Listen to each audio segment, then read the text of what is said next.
getting to the point, but taking the scenic route to get there. This is the Bottom Line Podcast from 100.7 The Score. I'm Mike Hebert, owner of Cantex Roofing and Construction. Every day is game day, and we'll get it right when it comes to your roofing, construction, windows, and mirrors. Call Cantex Roofing and Construction today. Together, we are one serving you. Thanks for hanging out with us on a Tuesday afternoon. It's the Bottom Line on 100.7 The Score and the 100.7 The Score mobile app. Chois, Woodman, Chris Snead, Brennan Riker, back behind the glass taking care of us. Y'all keep the commentary rolling in on the Yates Flooring Center chat line. We'll get back to some of that here in a little bit. First, I need someone to help me. Did anybody see, and I know there are plenty of people that saw it, the post by the Big 12 where they changed their profile picture yesterday to the old Big 12 logo? Like old school? Like old school. Like probably... with the banner that says conference across it? Well, yes. Yeah, this one. The original. Oh. Like wow. the original That's way logo. old, yeah. Very old. Not even like the 2 times ago logo. This is, I think, 1996 logo. Yeah. Are we coming up on an anniversary? I was trying to figure out. Well, what's the? Wouldn't that be 30 years? I saw someone 2026? post. I saw someone post an idea that was brilliant. That would be awesome. We should have a throwback week in the Big 12. Where everybody uses old logos and wears throwback uniforms all for 1 week. And we all now, wear... everybody would have to be playing that week, but it would be pretty sweet. Well, you could make that where a week that no one has a bye. Yeah. There are a couple of those weeks in there. And everyone has to wear... The problem is everyone wears throwbacks as like part of their... Yeah. But you could designate this one. Maybe. Kansas State would look exactly the same. Yes, they would. Be like, okay, that's easy for us. Anyway, I didn't know if anybody knew what the purpose was for changing this photo out. They just put a new profile picture, no comments. Well, you remember, I think sometime before the season, or it might have been just at the start of the season, the Big 12 had a post saying, don't use old logos. This is our logo right now. Use yeah, this I do logo. remember that. And now they have a post with, or now their profile pictures on social media is the old school logo. Yeah. So this was the 1996. So this was the logo they came into the conference with. Mm-hmm. So I don't know. All right, back to the chat line. Someone says it was World Series game last night, lasted 6 hours, 39 minutes, tied with Game 3 in 2018. Approximately a 1:39 a.m. Central Time finish. So when I woke up, the game had been over for about an hour. Okay. Yeah.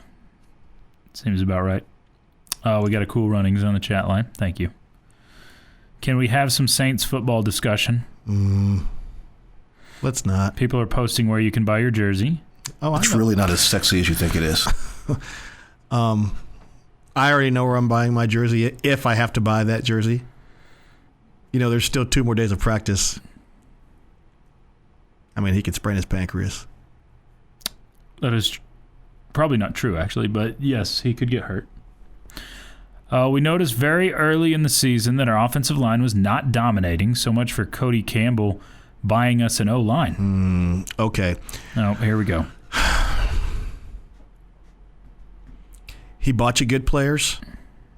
A couple of those guys got hurt. Okay? And, maybe I think there's, of the guys, the good players, I think one is underperforming. But a couple of those guys have gotten hurt. You've got some freshmen in there. The starting 5 that was projected to start the season, it's pretty good. And played pretty good in a couple games this year. I think we've seen some injuries. I think you've had some inconsistency with your I think there's offensive line. Because 2 games ago, you literally could drive Mack trucks through some holes they were opening up for Cam Dickey. Now, granted, literally, the defensive front that they were doing it against is not very good. No, they were not. But they also, to sit here and say that they haven't had a good or dominant performance this year. They dominated Utah. There have been some performances where the offensive line has been good, but I would put inconsistent on it. I also think your low has been average. I don't think you've been bad this year on the offensive line. You haven't. But your low water mark has been average. Now, if your expectation was to be a really good offensive line, then average isn't good enough. So I get that. I think you need to win in the trenches, obviously, against Kansas State, and I think you will win in the trenches against Kansas State. Their rush defense is, I believe, 83rd in the country right now. Not a typical Kansas State rush defense. This is an opportunity for you to go win a matchup in the trenches against a team that's known for winning in the trenches. So you can go prove it this weekend. Sonny Dykes is not happy in this clip here. Is he ever? No. He seems to be one of those coaches that is perpetually that line of scrimmage guy is in the NFL now. So he's not bad. Softball doesn't play Texas or OU in the regular season. Did someone say they did? No, they do not. I would expect that you do see them. Probably see them in Oklahoma City. You didn't get them in a tournament, and that's really the only opportunity because they're not coming here. And why should we go there? Well, I mean, I'm okay with doing a home and home, but you're a program that absolutely should not bow down to just go to them. Why would you go there if they're not going to return the trip? Have we seen the rankings? The last time I checked, the little number by our team says 1. Yeah, the preseason rankings I've seen. I think I've seen 2 different sets have Texas Tech at number 1. Yeah, so I mean, until it's not. I mean, yeah, we're not going to go to Austin. We're not going to go to Norman unless they want to return the trip, sign it, and return the trip. And since you don't think you have to. And don't get me going on Patty Gasso again. Yeah. Dear Choice, how are you? I am fine. How many coaches will get raises after the 3 major blue blood programs, LSU, Penn State, and Gatorbait, are looking for coaches? Thank you for the McNeese State and Team Japan softball talk that you give us. Gordo P.S. Please tell one Chris Snead that Gordo says hello, and I appreciate his studio glasses. Did Arch Manning give him the Warby Parker SEC discount? That was good. That was good. Thanks. These are not Warby Parkers. I didn't think so. What are they? I don't even know what they are. Walmart? No, I got these at the I don't know where I got these. Are they your wife's? No, they're mine. I got them. These are legit from my eyeglass shop. Okay. Not I didn't Warby know Parkers. if those were just. No, these aren't cheaters. Yeah. No, these are real. These are cheaters. Well, do you have any glasses? You that stage Not yet? Anymore. So no, did you get LASIK or something? I've had LASIK. So see, I can't. I have astigmatism. I did 15 years ago now. Yeah, I have an just astigmatism. starting to turn back a little bit. I can't get LASIK because of that. So I have, but I just have just enough. My prescription's like only +2.5. Oh, okay. It's barely, but. It's getting a little bit. You don't want to get LASIK for that. Well, I don't want to have to wear glasses to look at my computers. I was legally blind before I got LASIK without contacts. My wife got radio keratotomy. You know what that is? A horse name. No. Okay. It could be though. It's LASIK when they actually use like knives to cut your. Okay, that's actually what I got. Yeah. You got it done with a laser. She got it actually done with a knife. No. Mine was the knife. Okay. I wasn't eligible for the laser, and you can still feel it on your eyeball. Oh, really? Like you can. It's not. It doesn't hurt, but the feeling is not all the way there, even with the numbing. My wife, and it's like you're just sitting there taking it. Yeah, she got it done before we were married, so she got it plus 30 years ago, and PRK is what they call it. Yeah, I think that she got like 1 year of not wearing glasses before she was already back in glasses again, and I don't think she can't 1 year, like 1 year. Okay, yeah, and I think that if she wants to get LASIK, there's a special LASIK surgery they have to do for people who had RK. Yeah, so it's like. Why would you bother? Let's see. Who are the injured offensive linemen, or are you just saying injured players in general? Injured offensive linemen, you had Davian Carter go down in the Arizona State game, and Will Jados got hurt most recent game. Just making it up. I don't know about health for this game coming up for either of those guys. We'll get a report coming up on Thursday. We will. Initial report, and it'll be. We get the first one on Wednesday, don't we? I thought they came out Thursday and then updated Friday. I don't. I can't remember the timeline. What do I care? They're all lying to us. What do we care? The official berater and the official both can't see. Full circle. That was good. I love it.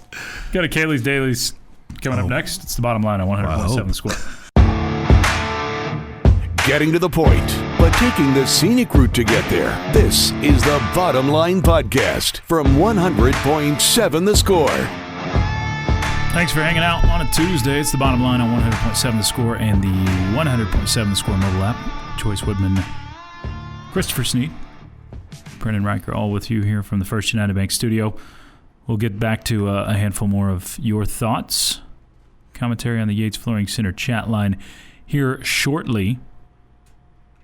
But first, we have rankings that are very powerful. And we're going to let Brennan go first. Because why not? Well, I know why, but I'm not going to say why. I've got mine ready. I just want to see what yours are. Okay. Yeah, mine are ready to go. That's fine. All right, I will start with number 16. My low four have not changed. Okay. 16, Oklahoma State. 15, West Virginia. 14, UCF. 13, Colorado. Now, this is where things change a little bit. Number 12, Baylor. Okay. Number 11, Arizona. 10, Kansas State. 9, Kansas. 8, TCU. 7, Iowa State. 6, Houston. 5, Arizona State. 4, Cincinnati. 3, Utah. 2, BYU. 1, Texas Tech. Okay. Ours are similar, but not the same. At number 16, in the worst in Power 4, I've got Oklahoma State. Number 15, West Virginia. I have flip-flopped 13 and 14. Colorado's performance was so abysmal, I had to drop them a spot. They're at 14. Sorry to Coach Brown, who's sitting to my right. 13 is UCF. Kawa, listen to me. No, listen. Listen to Kawa. Listen, Kawa. Number 12 is Arizona. 11 is Baylor. 10 is Kansas. I've got Iowa State dropping all the way down to 9. They're falling like a rock right now. They keep losing. K-State moved up the most of anybody to me. And it may just be biased for this week, but I don't know. I think I've moved them from 12 to 8. At 7 is TCU. At 6 is Arizona State. 5, I've got the Houston Cougars. I got to have respect for them at this point. They keep winning, even if it's not pretty. They keep winning. Houston is a team that I think has a decent shot of going 8-1. As crazy as that seems, they've got the easiest schedule of all the teams that have one loss. 4 is Utah. If I'm going by the best teams in the conference, I'm not sure Utah's not one of the top 2. But they have 2 losses. 3 is Cincinnati, 2 Texas Tech, and number 1 Brigham Young. I don't believe BYU's the best team in the league, but I think they've got the best resume. Mm-hmm. All right, Christopher. We stalled for you. It's your turn. Do you need us to stall some more? No. Okay. I'm doing mine in tiers, and it's not that sad. Come on, that was a good dad joke. My first tier is the what are we doing here tier. Oh boy. 16 OSU, 15 West Virginia, 14 Colorado, 13 UCF. None of those teams are making a bowl game this year. And then we were so close. 13 Kansas, 12 Arizona, 11 Baylor. Oh, yeah, I thought you already had 13. Oh, sorry. 12, 11, 10. Okay. How many of those teams make a bowl game? Maybe Baylor. Kansas and Baylor are both sitting at 4. Actually, all three have 4 wins. Yeah. So all of them only need 2 in the next 5 games. I saw a prediction that has Baylor playing North Texas in the Frisco Bowl. Let's go. Ugh, I think that's a lot of green in that bowl. I think the Big 12 gets... The Bunt Bowl. The Bunt Bowl? Bunt? Like the Bunt Cake? Not Bunt. Bunt. B-U-N-T? Yes. Like squaring to Bunt? Why is it called Yes. the Bunt Bowl? Baylor, North Texas. Oh.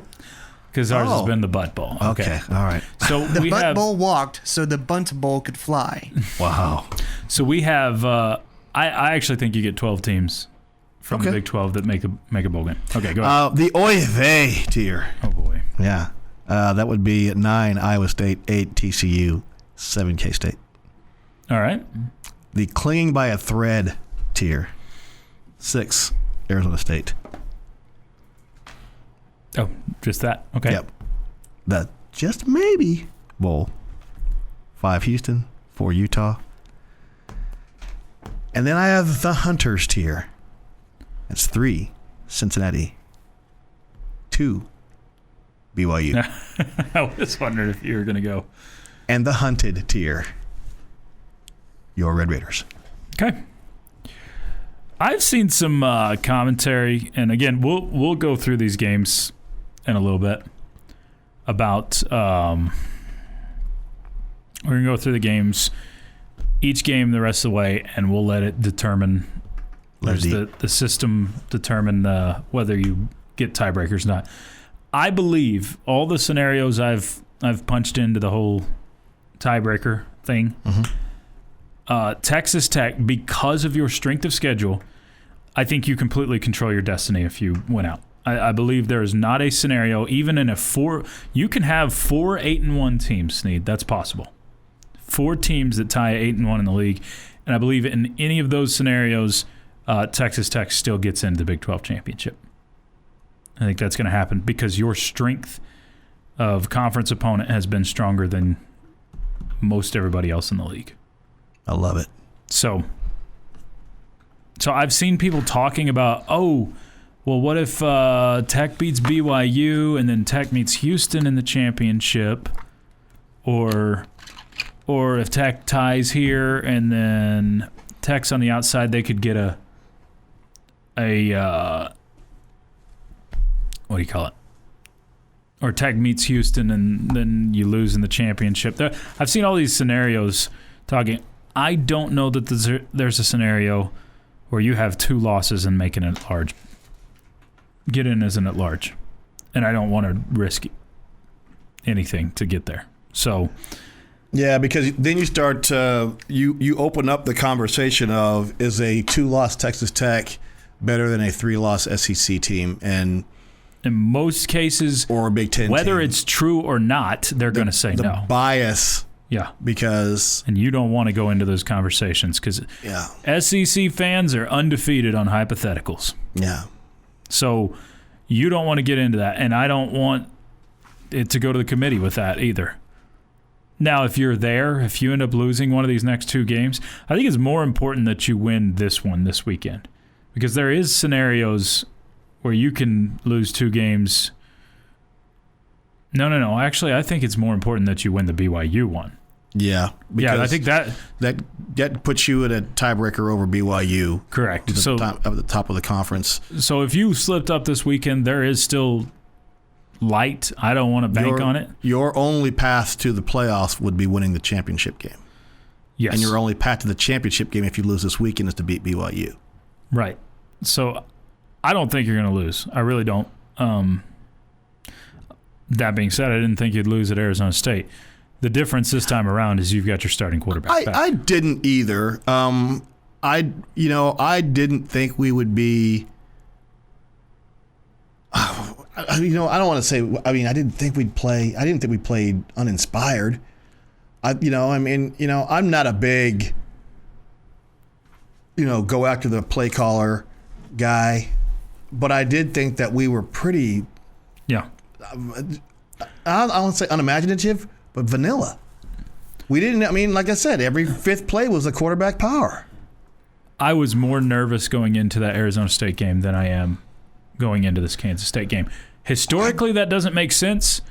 But as far as the teams go, Arizona State's a better football team than Kansas State. Kansas State is the least sexy thing that you can imagine. Wow. Choice. That's words.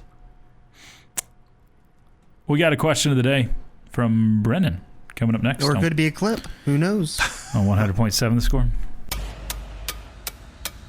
Bringing you the truth, or something like the truth. This is the Bottom Line Podcast from 100.7 The Score. It's a Tuesday afternoon on the Bottom Line. 100.7 The Score and the 100.7 The Score mobile app.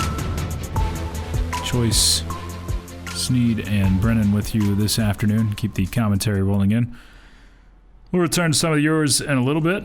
Got something from Viva 73 here in a little bit as well. But first, we got a question from Brennan. Time now for Jamie's question of the day on 100.7 The Score. Brought to you by someone not named Jamie and presented by Connecticut of West Texas. Life's hard, your water shouldn't be. All right, gentlemen, and our fine listening audience. My question of the day is, who is the MVP of this Texas Tech football team so far this season? I'm going to go Jacob Rodriguez. Yeah, I think this one's a no-brainer. No offense, but Jacob Rodriguez. All right, question number 2 of the day, because I was going to answer the same way. Maybe this was a little too easy. Oh, you could ask outside of Jacob. David Bailey. Who? Dang you, Chris Snead. Okay. Who is a player we're not talking about enough on this team? David Bailey. Would you put him as the number 2 MVP? Yeah. I think he's your second best player, yeah. Mm-hmm. I think he's getting enough pub. I do.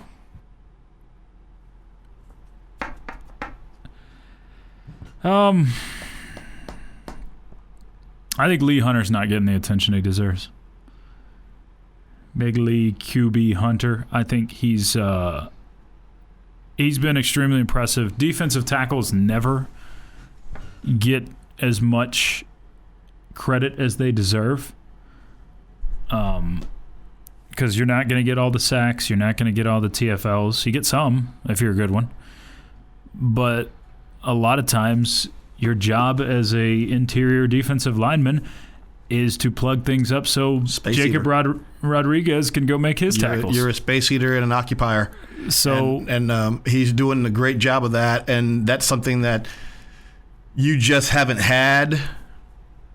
You've had some of that, but you just haven't had the depth behind that. So when your guy got tired, yeah, you didn't have the guy to come in behind him, and now the guy that was coming in that was doing that last year is now the guy coming in behind. So I think when you have interior linebackers that are your leading tacklers, and that's 1 and 2, that's Jacob Rodriguez and Ben Roberts, that means your interior defensive linemen are doing their jobs. Exactly.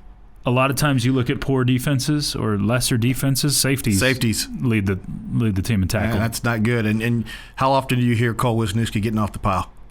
Oh, he's in there quite a bit. I know he is, but I mean, it's not as often as I think. You're hearing Jacob Rodriguez with the tackle, Ben Roberts with the tackle. Yeah, I think Wisniewski's an excellent run fitter, and he's really good. But you don't want him to be your leading tackler. I mean, you think about the old days. Marcus Coleman was your leading tackler. Guys like that. Of course, Marcus Coleman and Zach Thomas played together, so that wasn't really the case. So bad example. No, I think Lee Hunter's my answer. I think he has been the maybe overlooked. Just a lot of it's because of the position he plays and because he's got so many studs around him that we focus in on David Bailey, Jacob Rodriguez, Romello Height. So that's who I would go with. And for me, I mean, obviously, everything that Jacob Rodriguez has done has been phenomenal, but right behind him, I think is Ben Roberts. And Ben Roberts doesn't quite bring everything to the table that Jacob Rodriguez does, but he does a lot of good things at the linebacker position, and it may not get talked about enough just because I think there's a lot of eyeballs on what Jacob Rodriguez does, so that kind of lets Roberts fly under the radar. I think that's a good pick. Is anybody going to say anybody on offense? We haven't even mentioned an offensive player in these two conversations. Who's your offensive MVP this year? Because I think I do have an answer. You've got, Cameron Dickey, Williams. I mean, they've both been. Yep. You haven't had a receiver that's separated. Yeah, no. You've had three guys that have been consistent, but no one. Terrence Carter's been important to you. I think if you were going to say someone that catches the ball, it'd be Terrence Carter. I think offensive MVP is pretty simple for me. I also think that that's an underrated missing piece from last game. I agree. Yeah, we're talking about the offense not operating at full strength. Number 7's pretty important to you, and he's, I believe, going to go this weekend. We'll see. Knock on simulated. But look, I mean, offensively, number 2 is your MVP. Yeah. Oh, yeah. I mean, yeah. I know that's a default answer a lot of times with a quarterback, but we've seen it the last 2 weeks, how the offense just doesn't feel as efficient. It doesn't feel as smooth when you haven't had your senior quarterback in there. So I think Baron Morton has absolutely been your offensive MVP, and your offense will look different on Saturday when he's back out there. Got to keep him healthy, though. Shh. Any disagreement? No. Okay. None whatsoever. Mr. B says, Brennan, our Cousins play tonight against James Madison. They have got to win this one, or the season could easily go downhill. Are we Texas State? Yeah, Texas State. Right? Okay. Who's your cousin? My cousin plays center for Texas State. Let's go center. Mm-hmm. Nice. What's that? I said, let's go center. Let's go center. Yeah. Brock Riker from Brock. Wow, you actually shares a last name. Mm-hmm. Brock from Brock. And he shares a last name with you, too. Yes. Like, we can't even, fake this one on. Oh, yeah, he's my cousin. Yeah. No, he shares last name. At least your cousin didn't get arrested by the feds. That's true. Yet. He got arrested? No, I'm saying his yet. Oh, I don't know. These FBI scandals, these gambling scandals are going to keep going. I'm not. Well, I'm hoping my cousin does not get arrested by the FBI. I hope so, too. He has a good game against James Madison tonight. And Mr. B, hope your cousin has a good game as well. Mr. B says, Snead, you were here during the 90s. Would you say our linebackers remind you of Zach Thomas, Sean Banks, and Marcus Coleman? Yeah. Yeah, because Marcus Coleman was playing the Raider back then, which was a hybrid linebacker safety. And that was a new concept in that time, bringing that guy. And it was kind of a really innovative deal at the time. We've talked about it, Snead. You legitimately have not. You definitely haven't had a defense this good in the air raid era, the 2000 and on era. Yeah. You've had some good defenses. You haven't had an elite defense. Texas Tech is literally a top 10 total defense, a top 5 scoring defense. Mm-hmm. I mean, you're allowing about 10 points a game right now. This is a group that, if we're being honest, if you're comparing eras, this is the best defense that Texas Tech has ever put out there. In a long, I think ever, at least. Yeah, I mean, we don't necessarily know the stats from the 20s and 30s and things like that, but it's played differently. But but you're facing the air much raid different era, offenses, and so I'm going to relate a story. The umpire on my SEC crew played at Kentucky. Okay. So for Hal Mummy? For Hal Mummy and Mike Leach. And the funny part is, when he got there, they had the team meeting. Is hey, all you defensive guys, y'all y'all know tackling and all that stuff like that. Yeah, we're not going to do any of that. We're just going to outscore everybody. The guys were just like, okay. No matter. That's funny. That's funny. I know how good Terrence Carter is, but I feel like we forgot how vital John Carlos was for our offense in the run game last year. Feels like we're so quick to forget about the ones who returned. Funny things about offensive coordinators, and this is not a shot at Mac Leftwich. The offensive coordinators try very hard not to get into tendencies. And, because what everyone is doing is looking at people's tendencies and what do they do and what do they not do and when do they do things. And I think a lot of guys are trying to outsmart themselves and not be falling into, tendencies. On 2nd and 4, I run this. On 3rd and 6, I run this. On 1st and 10, I run this. And I think he's trying to be, without, saying it, he's just trying to be all over the place. And I'm not trying to say that in a bad way. He's trying not to be, a bunch of tendencies.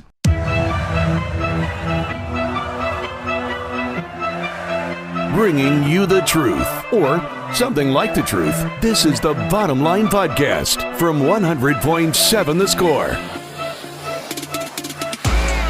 It's Tuesday afternoon. On we go to hour number 3 on 100.7 The Score. 107 The Score mobile app and yours on TV. Fox 34 News Now. YouTube, Fire Stick, Roku, Apple TV. Tons of ways to take us in. However you're doing so, we are thrilled you've chosen to make us part of your Tuesday afternoon. Alongside Chris Snead. I'm Chois Woodman. Brennan Riker back behind the glass taking care of us. Y'all keep hitting us up. Any thoughts, comments, questions, bring those in on the Yates Flooring Center chat line. Take the mobile app anywhere with you, even if you're out at Dead Woman Crossing, Oklahoma. Dangerous intersection. Sounds pretty bad. It's a very oddly specific name for a town in Oklahoma. I mean, that's why you have to look both ways on a one-way. All right, Snead. Mm-hmm. You ready to zip through these things? Yeah. So I've got the formula here that helps us determine who is in the Big 12 championship, and we're picking through each game in the remaining 5 weeks. Brennan, you got to be ready too, because we're going best of 3, or we've got a 3-headed vote here. UCF plays at Baylor. Baylor it is. Arizona at Colorado. Zona. I'll agree. West Virginia at Houston. Houston. Same. Arizona State at Iowa State. Is the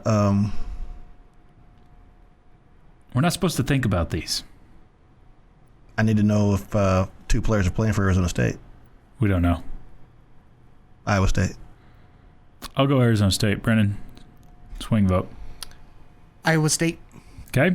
Texas Tech at Kansas State. Tech. Cincy at Utah. Utah. Oklahoma State at Kansas. Probably won't even ask the OSU games. Oklahoma State. Are you really doing that? No, I really am. Kansas. Houston at UCF for the next week. Houston. Same. Kansas at Arizona. Arizona. I'll go Carizona too. Iowa State at TCU. TCU. Same. BYU at Texas Tech. Tech. Colorado at West Virginia. Oh, God. Let's see. Colorado. Okay. I'll go West Virginia. Does it really matter? It may in the overall rankings, yes. Oh, my gosh. Like Colorado. Because win percentages factor into all this stuff. All right, Colorado it is. West Virginia at Arizona State.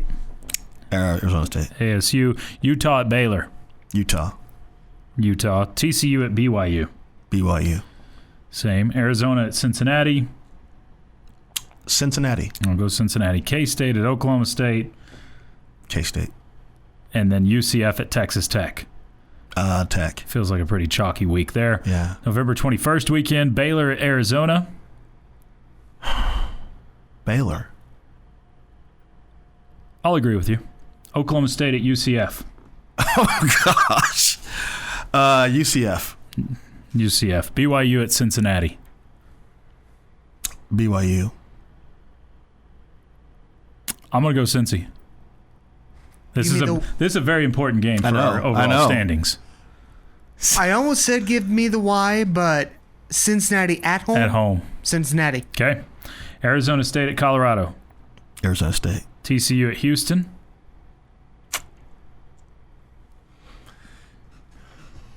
Houston's going to drop another one. Yeah, I think they drop it in the next I think one. TCU's going to be, yeah. So you got TCU? Yeah. I got Houston.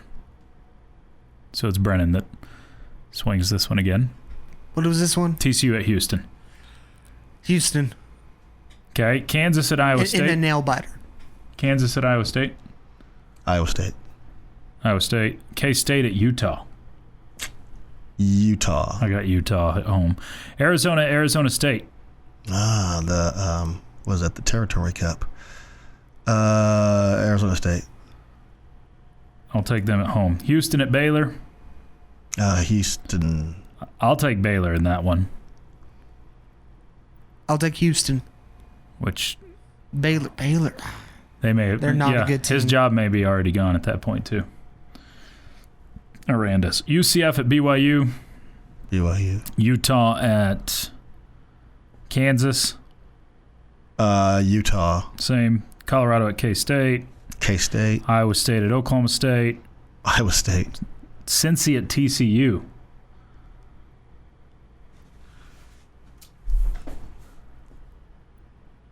Cincy. TCU. TCU. Is it in Fort Worth? It's in Fort Worth. TCU. Yep. I think TCU plays spoiler there and keeps Cincy out. Texas Tech at West Virginia. Well, whoa. At West Virginia? Does it matter? No, it doesn't. Texas Tech. All right. So with what we've done, Texas Tech and Houston meet up as the two 8-1 schools. Utah would finish. Utah, Cincinnati, and BYU all finish at 7-2 in a three-way tie. This is a very plausible outcome. This could absolutely happen. Now, what were our games we were more on the fence about? It was the Houston TCU. Is that one you went? Yeah. So let's flip-flop Houston and TCU and flip-flop Cincinnati and TCU because that keeps TCU with the same amount. If that's the case, then it's Tech and Cincinnati as the two right there. Another one that was on the fence was Cincinnati and BYU. We picked Cincy, flipped that one over to BYU. Then you've got Tech and BYU. I think, this shows because of there's still parity within this league. Yeah. I think what this is showing, yes, you've got mathematically a possibility of getting 4 8-1 teams out there. That is a possibility. I would be surprised if you have more than 2 8-1 teams at the end of the season because I just think there's too many that play against each other. Yeah. I think there's Cincinnati, Houston. Houston's basically Texas Tech and Houston control their path. Yeah. Houston's got the easiest schedule left. I think Houston's going to drop a game. I do too, but Houston has the easiest schedule out there. Yeah. They have 2 tricky ones in the last couple of weeks against Baylor and TCU. I also think that Oklahoma State's going to get somebody. I do not. That's the worst team we've seen in so long. They're going to get somebody. West Virginia can get somebody. Oklahoma State does not have the ability to get anybody. I'll throw down a jersey or whatever on that. OSU will not win a Big 12 game. When you think about it, OSU didn't win a Big 12 game last year, and last year's OSU team is better Much than this better year. than And they don't have year's. people in the portal. Okay, fine. Yeah, I do not. Fine, if I've you been want to say convinced. West Virginia is going to get somebody, I can buy that. But because I think both are bad football teams. But OSU, I don't think they're beating Kent State. I'm serious on that statement. If they played each other, it would be. Was it on this show that barn somebody burner. did a thing? They said they did. Yeah, they said it was AI. a It was a pick'em game. Yeah. Bringing you the truth, or something like the truth. This is the Bottom Line Podcast from 100.7 The Score. It is that time of day. Normally we don't have Chris Snead here. He's to my right. I'm Chois, Woodman, Brennan Riker across the way. But it's time for Tell Me I'm Wrong. And since we had Chris Snead here, I wanted him to make a statement because I never get to tell Snead he's wrong. You won't today. You don't think so? No. Okay. let's Choice. Brandon. We are in a midst of change here in the NCAA, college football. See. Change is in the wind for head coaches across the country. We had another coach enter the enter the portal. No, the you don't got to go home, but you got to get the heck up out of here club. Okay, I like that. And with all these current job openings in college football, Texas Tech fans do not need to worry at all about Joey McGuire leaving, because the Texas Tech football job is the best football job in the Big 12. Tell me I'm wrong.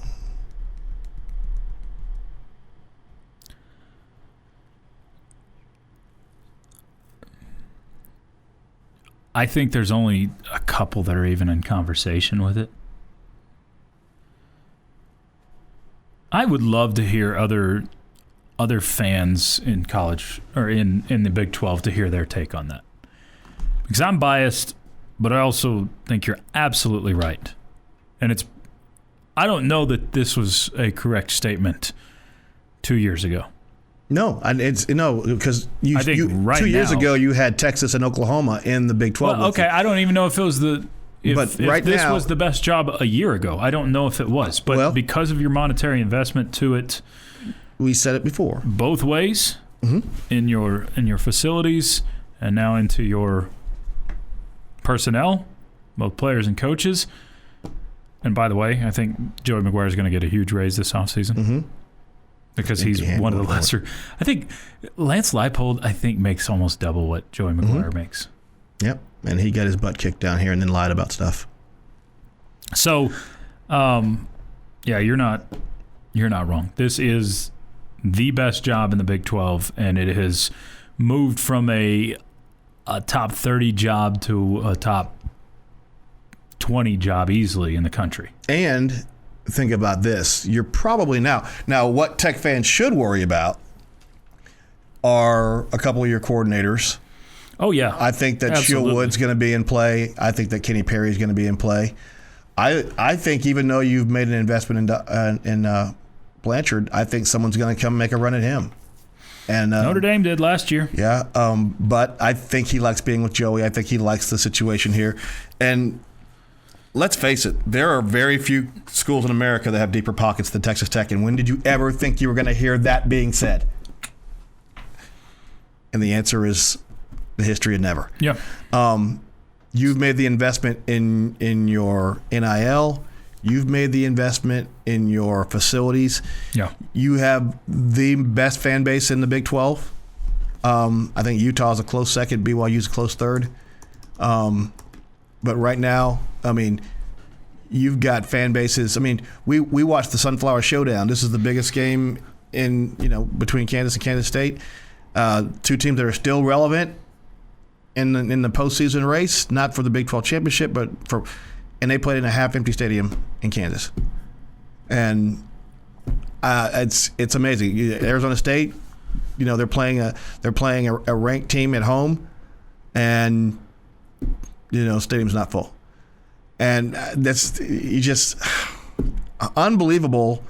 The amount of, if I were to tell you right now, I think the fourth best fan base in the Big 12 right now is Cincinnati. Would you be? I'd scoff at that. Would you scoff at it? I think so. Who would you put ahead of them? So you're saying the two Utahs? I got Utah, or 2 and Tech, 3? 2 Utahs, and then Cincinnati. No, I think you've got other. I think Kansas State's a better fan base. Really? Yeah. Right now? Mm-hmm. I mean, this game it'll be sold out this weekend when Tech comes to town. But what about when Oklahoma State's there?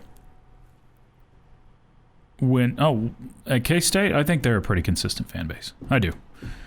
I don't know. I haven't been. I'm talking about right now, this year. I'm not talking about all time. You're talking about this year? I'm talking about this year right now. Yeah, I think Cincinnati's fans show up because they're winning football. Exactly. I mean, I'm talking about this year. Everything is on this year.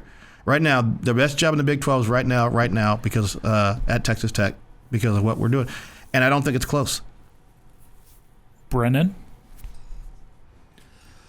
I'm not going to say you're wrong. It's a combination of a lot of things. Now, not saying, because there are a lot of schools that have put together the money to be able to recruit in this era of NIL. There are schools that have improved their facilities.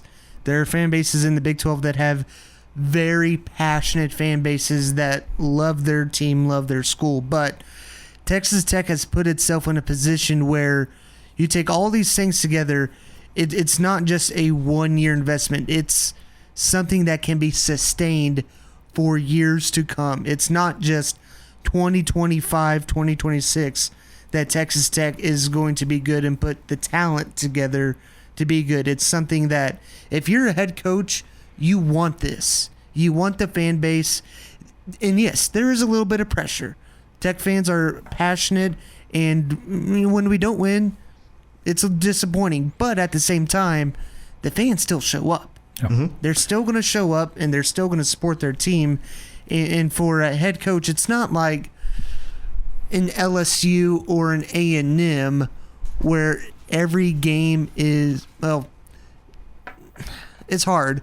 Because I think for those fan bases, every game's a must-win, and even when you do win, there's going to be a lot of angst and a lot of pressure, especially for where those programs are perceived to be amongst college football. Yeah, I don't disagree with you at all. You said something that I thought was spot on, and I think that you've got everything aligned. You've got a head coach, an athletic director, mm-hmm. a president, and regents all aligned. I didn't mention chancellor because we're getting ready to have a new chancellor, and I'm not sure where our new chancellor is at yet. Sure. I mean, I think where he needs to be. Yeah. I mean, yeah. They'll know. I mean, but I mean, I think you've got the major ones. Your head coach, football head coach, athletic director, and president all aligned on the same page. That's huge. There's a lot of places that doesn't happen, where your athletic director and your president are on the same page. Your head coach and your athletic director are on the same page. I mean, we had that here. Yes. So best jobs in the country according to ESPN. These are just Power 4 jobs. We have 8 Power 4 jobs open right now. Mm-hmm. Man, college football's changed a lot. There's only 36 of those schools? 36? 38? Double. 64. Power 4? Yeah, there's 64 teams. Power 4. I keep forgetting we include the ACC 64, in that. 66. It's a number that it used to be 64. I think it's 68 now because expansion. Math is hard. LSU is the number 1 job according to them. I'm not going to argue it. I'm not. Penn State, number 2. I think Florida's ahead of Penn State personally. I would too. I would put Florida. More recent national success. Yeah. I'd put Florida ahead of Penn State. So they got Penn State 2, Florida 3. I think those are your clear top 3. Who they've got at 4 is very interesting to me. You know what? I'm going to retract what I said because that is a more recent national success. Penn State was in the playoff last year and won a Rose Bowl, so it's kind of hard to say they didn't have more recent national title is what Florida's got. Yeah. But yes, you're correct. Penn State's got more recent national success. So let me give you the remaining jobs, and you're going to tell me the order of 4 through 8 because I think 1 through 3 were easy, whatever order you want to put them in. So remaining jobs are Stanford, Arkansas, UCLA, Virginia Tech, and Oklahoma State. Stanford, UCLA, Virginia Tech, and Oklahoma State. Arkansas as well. Arkansas. I'd put Arkansas next. Okay. I mean, seriously, because SEC, that's a place there's money. That's always been said. They apparently have not invested it in the Sam Pittman era, though, into players. Okay, well maybe that's a Sam Pittman thing. Could be. So, or it could be that the Walmart family is actually, or the Tyson family wants basketball, and the Walmart family all actually, the grandchildren all went to Ivy League schools, and that they don't care about Arkansas like parents did. But the Jones family does. They do. Yeah. What'd you say? OSU, Virginia Tech, Stanford, and UCLA. Virginia Tech, Stanford, UCLA, OSU. They put OSU at number 4 on this list. I thought that was peculiar. They have Virginia Tech and then Arkansas 6, Stanford, UCLA in the last 2 spots. This has been the Bottom Line Podcast from 100.7 The Score. Go to 100-7thescore.com for more from the Double T Sports Network.